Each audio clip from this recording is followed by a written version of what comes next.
This is Safir, a child mechanic I interviewed when I was beginning my career as a broadcast reporter in Pakistan. With his hands and face streaked with grease, this 10-year-old told me he worked close to 12 hours a day, 7 days a week. I asked him if he would let his children work as hard as he did, and he replied, "I will let them study so they could grow up and be someone big, someone important, someone like you." Faces like Safir's remained in the shadows for decades in Pakistan because our only source of broadcast news was state-owned. But a change in government policies 10 years ago took us from this all-powerful state broadcaster to 24 independent news channels. The possibilities seemed endless.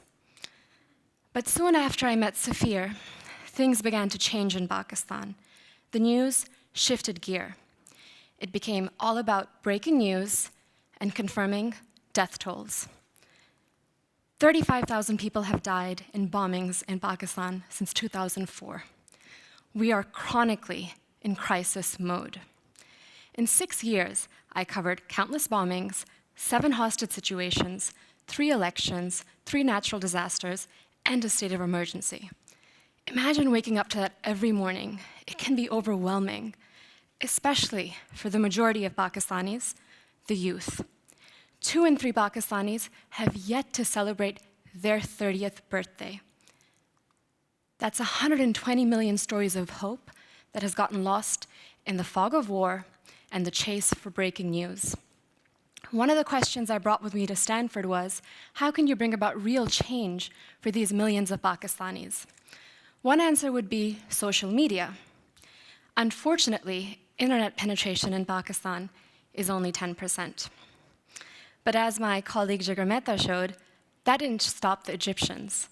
In fact, before the revolution took hold, there were 2 million Facebook users in Pakistan. They have since doubled to 4 million.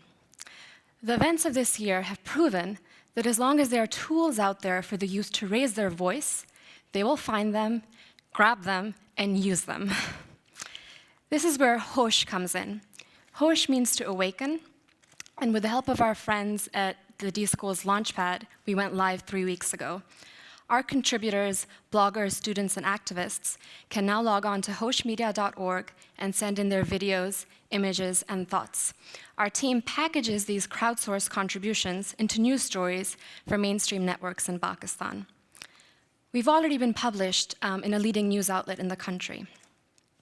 Our larger mission for Hosh is to make media more representative of the majority, so that their voices and their aspirations can rewrite Pakistan's story, so that there's more to us than hiding Osama bin Laden, and so that stories like Safir's can kickstart a conversation of real change in a country that desperately needs it.